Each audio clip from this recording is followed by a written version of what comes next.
உலக மக்கள் எல்லோருக்கும் வணக்கம். இது உங்கள் அம்பிகை ஜோதிடம். நான் உங்கள் ஜி கோபால் பேசுகிறேன்.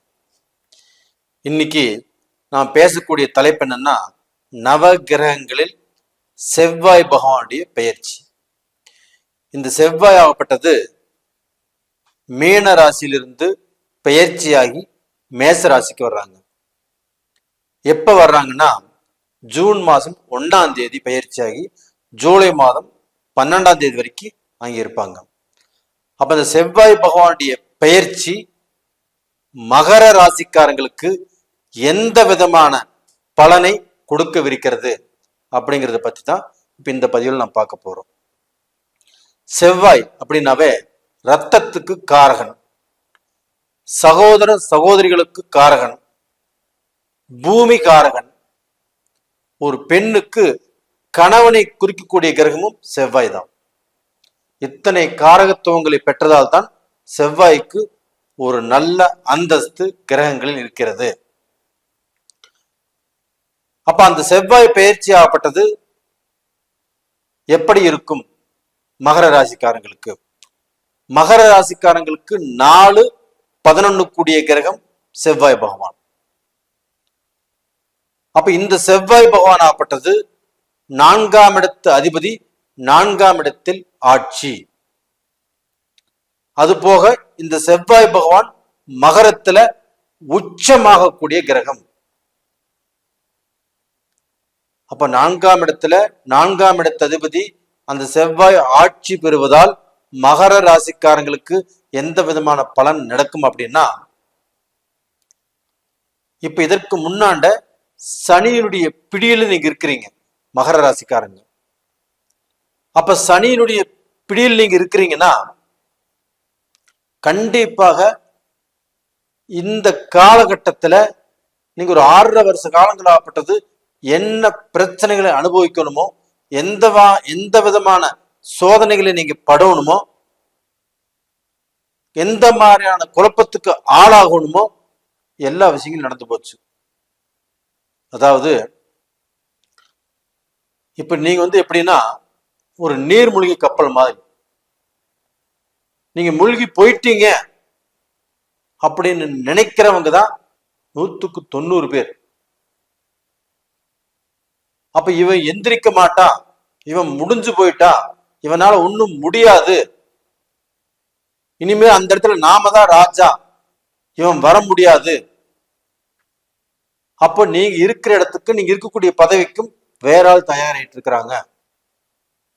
அப்ப நீங்க தொழில்ல முடிஞ்சு போயிட்டீங்க, குடும்ப வாழ்க்கையில அழிஞ்சு போயிட்டீங்க, இது இவனால முடியாது அப்படின்னு நிறைய பேர் முடிவு கட்டிட்டாங்க. அவர்களுக்கு முன்னால் நீங்கள் அந்த நீர்மூழ்கி கப்பல் நீர்ல மூழ்கி போயிட்டு தன்னுடைய இடம் வரும்போது எப்படி எந்திரிக்குதோ அது மாதிரி எந்திரிச்சு உங்களுடைய பலத்தை நீங்க கண்டிப்பாக காட்டணும். ஆனா அதே சமயத்துல சனி பகவான் ஆப்பட்டது தன்னுடைய மனதாலும் உடலாலும் எந்த விதமான கெடுதலும் பண்ணக்கூடாது.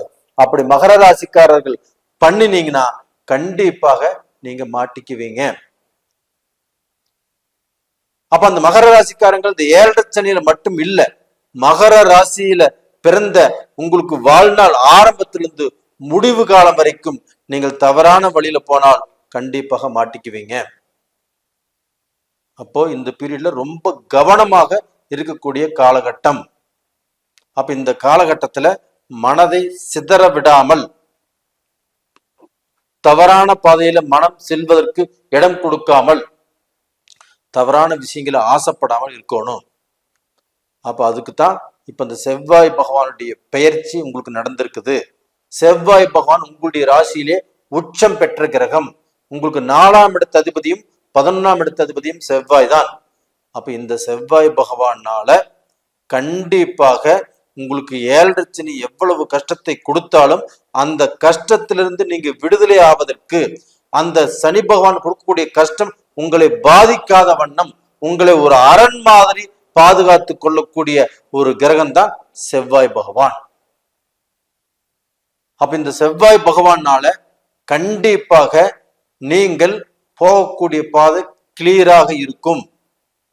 எந்த தடைகளும் வராது, எந்த தடைகளுக்கும் ஆளாக மாட்டீங்க. இது போக உங்களுடைய ஜாதகத்துல சுக்கிர பகவான் தான் உங்களை ஆளக்கூடிய கிரகம். அதாவது மனைவியால தான் திருமணம் அமைஞ்சதுக்கு அப்புறம் தான் உங்களுக்கு யோகம். சின்ன வயசுல ரொம்ப கஷ்டப்பட்டு 30 வயசு 40 வயசுக்கு மேல உங்களுக்கும் தனி இடத்தை அமைச்சு அதுல நல்ல அந்தஸ்தோடையும் நல்ல திறமைசாலிகளாகவும் நல்ல உழைப்பாளிகளாகவும் நல்ல பெரிய பணக்காரர்களாகவும் நீங்க வாழ்ந்தீங்க. அதற்கு காரணம் உங்க மனைவியுடைய யோகம்தான். அப்பேற்பட்ட மனைவியவே இந்த பீரியட்ல நீங்கள் தூக்கி எறிஞ்சு பேசுறீங்க. அப்ப மனைவி கண்ணுக்கு தெரியல, மனைவியை குறை சொல்றீங்க, மனைவி மேல குற்றம் பார்க்கிறீர்கள். அப்ப எல்லாமே உன்னாலதான் ஆச்சு அப்படிங்கிற பழியும் போடுறீங்க. அப்படி எவ்வளவு கஷ்டத்தை உங்க மனைவிக்கு கொடுத்தாலும் அத்தனை கஷ்டத்தையும் உங்க மனைவி தாங்கிட்டு இவரு இன்னைக்குனாலும் நாளைக்கு திருந்துவாரு, இவருக்கு ஏதோ பிடிச்சிட்டு ஆட்டுது, இந்த 7 சனினால இப்படி மாறிட்டாரா அப்படின்னு அவங்க பல குழப்பத்துக்கு ஆளாகி உங்களை விட்டு போகாமல் நீங்க எவ்வளவு கஷ்டத்தை கொடுத்தாலும் அந்த கஷ்டத்தை தாங்கிட்டு வாழ்ந்துட்டு இருக்கிறாங்க. அப்படிப்பட்டவர்களுக்கு இந்த செவ்வாயுடைய பெயர்ச்சி மனைவின என்ன, மனைவியுடைய அனுகிரகம் என்ன, மனைவியுடைய ஒரு திருப்தி உங்களுக்கு எப்படி கிடைக்கும் அப்படிங்கிறது செவ்வாய் பகவான் உணர்த்த போறாரு.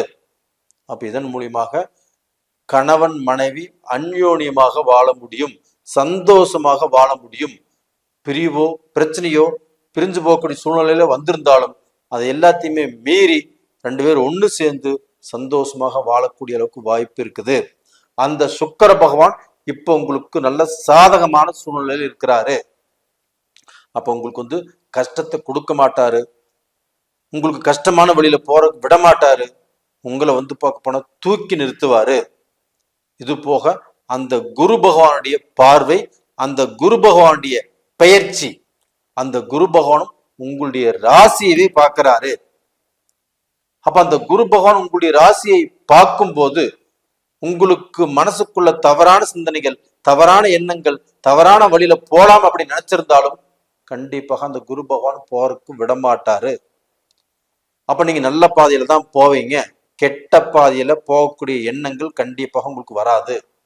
அப்ப அந்த சுக்கிர பகவான் ஆப்பட்டது கலஸ்தரக்காரகன், அவரும் உங்களுக்கு நல்லது செய்யக்கூடிய ஸ்தானத்தில் இருக்கிறாரு. இதை எல்லாத்தை விட அந்த செவ்வாய் பகவான் உங்களை காக்கக்கூடிய அரண். அப்ப அந்த செவ்வாய் பகவானாலையும் உங்களுடைய வாழ்க்கையில உயர்வதற்குண்டான எல்லா விதமான அந்தஸ்தையும் கொடுப்பாரு.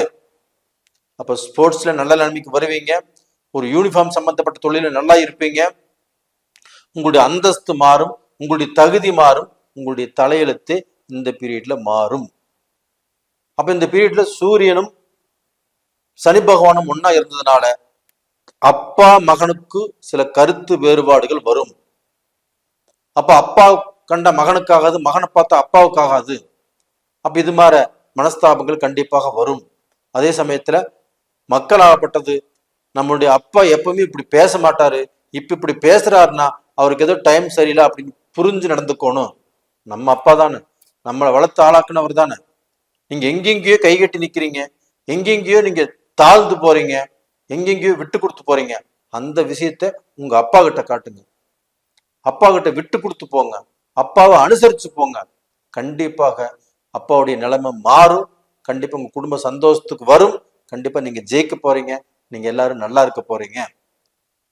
அப்ப டோட்டலா பாத்தீங்கன்னா கண்டிப்பாக மகர ராசியில பிறந்தவங்க அவங்க வாழ்க்கையில சக்சஸ் அப்படிங்கிறது வரும். அந்த செவ்வாய் பயிற்சினால வந்தாச்சுன்னு நினைச்சுக்கோங்க. நீங்க எப்பவுமே இப்ப நிறைய பேர் 100 மீட்டர்ல ஓடுறாங்க, 200 மீட்டர்ல ஓடுறாங்க, மாரத்தான் ஓடுறாங்க, அதுல ஜெயிக்கிறாங்க. நீங்க தடைகள போட்டியில் வின் பண்றவங்க, தடைகளை தாண்டி தாண்டி தாண்டி போய் தான் நீங்க ஜெயிப்பீங்க. உங்களுக்கு இறுதி வெற்றியை கொடுக்கும். நீங்க எதுக்கும் பயந்துக்க வேண்டிய அவசியம் இல்லை. உங்களுடைய அனுபவம் தான் உங்களுக்கு மிகப்பெரிய சொத்து. அப்ப அந்த அனுபவத்தினால நீங்கள் மிகப்பெரிய ஒரு லெஜண்ட் ஆயிட்டீங்க. அப்ப 4 பேர்த்துக்கு அறிவு சொல்லக்கூடிய இடத்துல நீங்க இருக்கிறீங்க. உங்களுடைய தகுதி, தரம், அந்தஸ்து எல்லாமே மாறி உயர்ந்த பதவி, உயர்ந்த அந்தஸ்துல நீங்க இருக்க போறீங்க. அப்ப டோட்டலா பாத்தீங்கன்னா மகர ராசியில பிறந்தவங்க உங்களுக்கு உயர்ந்த அந்தஸ்து தேடி வரும், ஒரு கௌரவ பட்டம் தேடி வரும், ஒரு டாக்டரேட் பட்டம் தேடி வரும், ஒரு கோயில்ல உங்களுக்கு வந்து ஒரு தர்மகர்த்தாவா பதவி கொடுப்பாங்க. இது மாதிரி உங்களை சுத்தி நிறைய பெரிய மனிதர்கள் உங்களுக்கு வந்து பார்க்க போன ஆதரவா இருப்பாங்க. இது கண்டிப்பாக உறுதி. அதனால எதற்கும் கவலைப்படாதீங்க. உங்களை இகழ்ந்தவர்களுக்கு முன்னாண்ட, உங்களை வந்து தூக்கி கனம் பார்த்தவங்களுக்கு முன்னாண்ட நான் இருக்கிறேன், நான் வாழ்ந்துட்டேன், நான் வளர்ந்துட்டு இருக்கிறேன், என்னால ஜெயிக்க முடியும் அப்படிங்கிறத நீங்க ப்ரூவ் பண்ண போறீங்க. இது உறுதியாக நடக்கும். நேயர்களே, கண்டிப்பாக இந்த பதிவை நீங்க பாருங்க. இது ஒரு முக்கியமான வீடியோ. இது ஒரு பாசிட்டிவான ஒரு கருத்துக்கள் சொல்லியிருக்கிறேன். கண்டிப்பா நல்லா இருப்பீங்க. நேயர்களே, இந்த பதிவு பிடிச்சிருக்குன்னு நினைக்கிறேன். பிடிச்சிருந்தா லைக் பண்ணுங்க, சப்ஸ்கிரைப் பண்ணுங்க, ஆல் அப்படிங்கிற பெல் பட்டனை பிரஸ் பண்ணுங்க. உங்களுடைய ஜென்ம ஜாதகத்தில் நடக்கக்கூடிய தசாபுத்திகள் சரியா இருக்கணும். அதுதான் உங்களுடைய எதிர்காலத்தை தீர்மானிக்கக்கூடியது. அப்ப அந்த தசாபுத்திகள் ஸ்ட்ராங்கா இருக்குதா, சாதகமா இருக்குதா, பாதகமா இருக்குதான்னு கீழே 2 நம்பர் கொடுத்துருக்குறோம். வேணுங்கிறவங்க பார்த்துக்கோங்க. நேயர்களே, உங்களிடமிருந்து விடைபெறுவது உங்களின் ஜி கோபால். நன்றி, வணக்கம்.